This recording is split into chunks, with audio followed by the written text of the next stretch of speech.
Em 1535, no porto de Lagoleta, norte da África, as correntes de ferro que fechavam a entrada do porto eram as mais pesadas do Mediterrâneo. Poucos capitães ousavam tentar forçar aquela entrada. Naquele dia, um único galeão português avançou sozinho. O São João Batista media mais de 40 metros de comprimento e, segundo as crônicas portuguesas, carregava 366 peças de artilharia, um poder de fogo muito acima do padrão naval europeu da época. Na proa, possuía um esporão reforçado que a tradição associou à capacidade de romper barreiras e correntes defensivas. As correntes não resistiram. O que aconteceu a seguir garantiu a vitória de uma das maiores frotas militares do século XVI. E o nome do artilheiro responsável pelo seu fogo atravessaria o Atlântico e viveria para sempre num bairro do Rio de Janeiro, num continente ainda pouco conhecido pelos europeus. Como Portugal construiu o navio mais poderoso do mundo? Quem era o homem que disparava a bordo dele? E por que esta história foi esquecida enquanto o nome sobreviveu? É isso que você vai descobrir agora. Para entender o que o São João Batista representava em 1534, é preciso entender o que era construir um navio naquele século. A madeira tinha de ser cortada anos antes, curada lentamente para não rachar sob pressão. Os canhões eram fundidos um a um, cada peça testada individualmente antes de ser içada a bordo. Um galeão comum da época carregava entre 60 e 80 peças de artilharia. Considerava-se isso suficiente para dominar qualquer confronto naval. As crônicas portuguesas atribuem ao São João Batista impressionantes 366 peças de artilharia. Embora muitos especialistas modernos considerem provável que esse número incluísse não apenas canhões pesados, mas também peças menores de convés, falconetes e armas giratórias de defesa. Por ordem de Dom João III, a construção começou em 29 de agosto de 1533, nas Portas do Mar, um dos arsenais da Marinha de Lisboa, instalado na zona ribeirinha do Tejo, onde os maiores estaleiros navais do reino operavam lado a lado com o rio. O responsável pela obra era o mestre João Galego. 230 operários trabalharam no estaleiro, e o navio foi lançado ao mar em 24 de junho de 1534. Tinha mais de 40 metros de comprimento, borda alta projetada para resistir a abordagens, múltiplos convéses armados com baterias de artilharia, uma solução estrutural que permitia disparar em arco amplo sem comprometer a estabilidade do casco. Na proa, havia um esporão reforçado que as tradições portuguesas descrevem como capaz de danificar cascos inimigos e romper correntes defensivas. Poucos estaleiros europeus haviam produzido algo comparável naquela época. Depois de lançado ao Tejo, o navio seguiu com a esquadra portuguesa até Barcelona, onde as forças do imperador Carlos V se concentravam antes de partir para o norte da África. Carlos V era o homem mais poderoso da Europa naquele momento. Rei de Castela e de Aragão, imperador do Sacro Império Romano Germânico, senhor de territórios que iam das Américas à Itália, e cunhado de Dom João III de Portugal, cuja irmã, a Imperatriz Isabel, havia casado em 1526. Era essa aliança de família, tanto quanto de interesse estratégico, que colocava um galeão português ao lado da maior frota cristã do século. Foi em Barcelona que André Doria, um dos comandantes navais mais respeitados da época, teve a oportunidade de observar o São João Batista de perto no porto catalão. Declarou que em Gênova havia construído outro tão grande, mas com menos capacidade de fogo. Era o reconhecimento, pela voz de quem melhor conhecia os mares do Mediterrâneo, de que Portugal havia feito algo fora do comum. A questão não era se o navio conseguia destruir uma frota inimiga. A questão era quem seria capaz de comandar a sua artilharia com precisão suficiente para que aquele poder de fogo não se tornasse caos. A resposta tinha nome, e esse nome estava prestes a entrar para a história de 2 continentes. O galeão recebeu a alcunha antes do homem. Botafogo era o nome do instrumento usado para acender a pólvora dos canhões, uma haste com pavio aceso na ponta. O poder de fogo do navio era tão devastador que os marinheiros do cais de Lisboa passaram a chamá-lo simplesmente de Botafogo, o que cuspia fogo. O nome pegou antes de qualquer decreto ou crônica o registrar formalmente. Só depois o apelido passou a um homem. João Pereira de Souza era fidalgo natural de Elvas e responsável pela artilharia do navio. Num século em que a guerra naval era decidida pela precisão dos canhões, tanto quanto pelo número de navios, ser o melhor artilheiro de Portugal significava ser uma das pessoas mais perigosas do mundo conhecido. A reputação de João Pereira de Souza cresceu a bordo do São João Batista precisamente porque o navio lhe dava um poder de fogo que poucos navios europeus conseguiam igualar. 366 canhões, estabilidade de casco em mar aberto e distância de tiro que mantinha o galeão fora do alcance de qualquer resposta inimiga eficaz. Ganhou a mesma alcunha do navio que comandava e incorporou-a ao sobrenome familiar, transmitindo-a aos seus descendentes. Juntos, o navio e o homem tornaram-se algo que os comandantes inimigos já temiam antes de o primeiro canhão ser disparado. Anos mais tarde, João Pereira de Souza Botafogo chegou ao Brasil como lugar-tenente do governador-geral Antônio Salema, encarregado da defesa do Rio de Janeiro contra franceses e índios tupis. Como recompensa pelos serviços prestados à coroa, recebeu terras junto à Baía de Guanabara. A área passou a ser conhecida pelo sobrenome do seu dono. O sobrenome tornou-se nome de lugar. O nome de lugar tornou-se bairro. O bairro existe até hoje. Mas antes do Brasil, havia Tunis. E Tunis estava prestes a testar tudo o que o Botafogo e o seu navio eram capazes de fazer.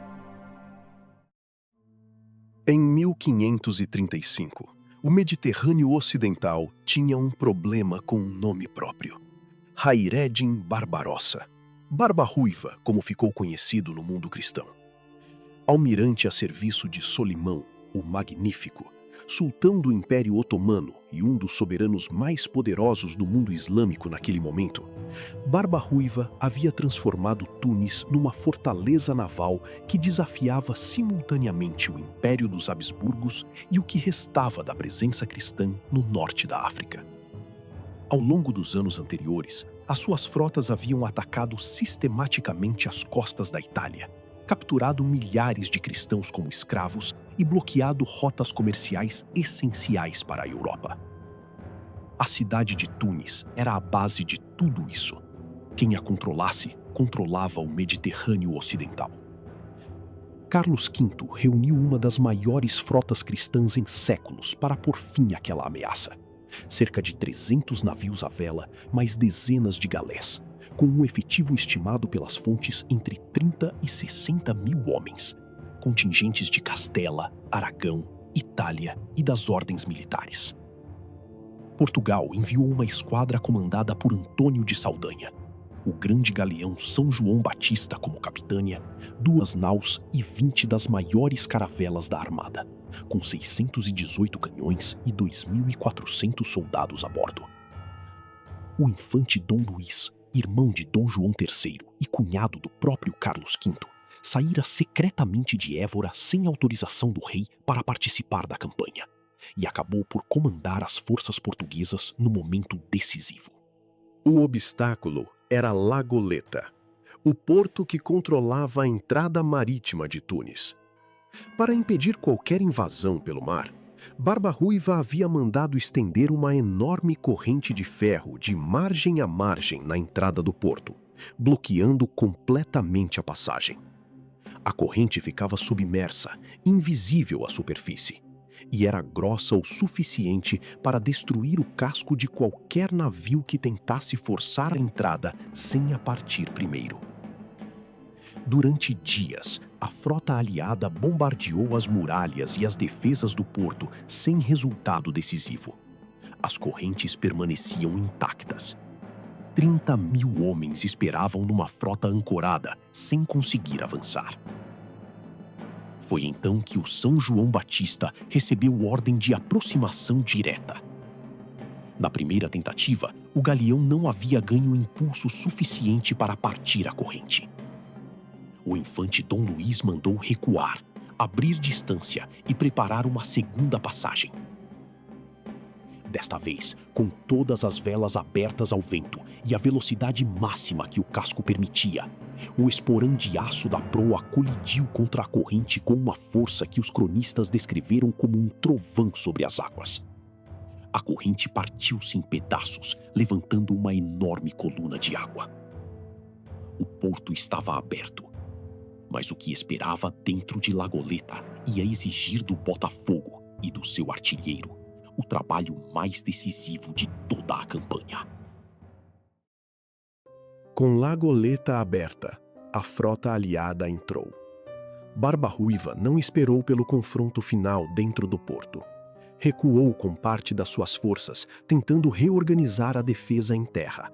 Mas a decisão custou-lhe a cidade. O São João Batista avançou pelo porto e abriu fogo sobre as fortificações de Tunis, numa sequência prolongada que as fontes portuguesas da época registram como um bombardeamento de 6 horas seguidas, uma intensidade que as defesas da cidade não conseguiram suportar. Carlos V desembarcou tropas, cercou Tunis por terra e por mar, e em 25 de julho de 1535, dia de Santiago, as forças cristãs lançaram o ataque final às muralhas. 4 dias depois, Tunis se rendeu. Entre os resultados da vitória estava a libertação de um número expressivo de cativos cristãos, pessoas capturadas ao longo de anos de ataques corsários às costas da Europa e mantidas como escravas nas prisões de Tunis. Muitas haviam sido capturadas ainda crianças e passado anos em cativeiro sem ver a família ou ouvir a própria língua. Carlos V acrescentou a campanha em toda a Europa como uma cruzada. Para os cativos libertados, foi simplesmente o fim de um pesadelo sem data. Barba Ruiva conseguiu escapar com o que restava da sua frota para Boni, um porto na costa da atual Argélia, a leste de Tunis. Derrotado, mas não destruído, voltaria a aterrorizar o Mediterrâneo nos anos seguintes. As fontes portuguesas da época registraram o feito com um entusiasmo pouco comum entre os cronistas do século XVI, que tendiam à sobriedade nos relatos militares. E entre os nomes destacados estava o de João Pereira de Souza Botafogo, um fidalgo de Elvas, que não era príncipe nem general, mas cujo nome ficou gravado nas crônicas lado a lado com o do infante Dom Luís. Numa época em que os registros históricos reservavam esse espaço quase exclusivamente à alta nobreza, isso já era uma forma de glória. O que aconteceu ao São João Batista nas décadas seguintes é mais longo do que a história costuma contar. O navio continuou ao serviço da coroa por mais de 4 décadas após Tunis, patrulhando o Atlântico, cumprindo missões de soberania. Em 1580, quando morreu Dom Henrique, o cardeal-rei, último monarca da dinastia de Avis, que deixou Portugal sem herdeiros diretos e abriu caminho para a anexação pela coroa de Castela, o São João Batista ainda estava ancorado no Tejo. Dom Antônio, prior do Crato, um dos pretendentes à coroa portuguesa, mandou posicioná-lo na entrada do rio, em frente à Torre de Belém, tentando usá-lo como barreira para impedir que a armada castelhana entrasse por mar. A tentativa falhou. Foi o último serviço registrado do navio, que havia partido correntes de ferro no Mediterrâneo 45 anos antes. Desta vez, não havia corrente para partir. Havia um reino inteiro a perder-se. Portugal construiu o São João Batista num momento muito específico da sua história, quando o dinheiro das especiarias ainda chegava, quando os estaleiros de Lisboa eram os mais avançados da Europa e quando havia vontade política para investir naquilo que nenhum outro reino ousava tentar. Em 1578, Portugal perdeu Dom Sebastião em Alcácer Quibir. e com ele, a capacidade de resistir ao avanço da coroa de Castela. O navio sobreviveu ao rei. A independência política portuguesa, não. Mas há algo na história do Botafogo que resiste a essa leitura melancólica. Um fidalgo de Elvas, responsável pela artilharia de um navio que os livros escolares raramente mencionam, disparou canhões e cruzou oceanos com dedicação suficiente para deixar a sua alcunha gravada permanentemente num bairro do Rio de Janeiro, no Brasil. Não por decreto régio, não por monumento erguido em praça pública, simplesmente porque as pessoas que viviam naquela enseada sabiam quem ele havia sido e acharam que valia a pena lembrar. Botafogo. O nome existe hoje em milhões de endereços. É o nome de um time de futebol, conversas do cotidiano, completamente desligado do navio e do homem que lhe deram origem. Isso levanta uma pergunta que vale a pena deixar em aberto. Quantos outros nomes que usamos todos os dias escondem histórias assim, de esporões de aço, de homens sem título de grande nobreza, de fogo que ardeu durante séculos antes de se apagar? Esta foi a história de um dos mais impressionantes navios de guerra do século XVI e do fidalgo de Elvas que imortalizou o seu nome no Brasil, sem saber.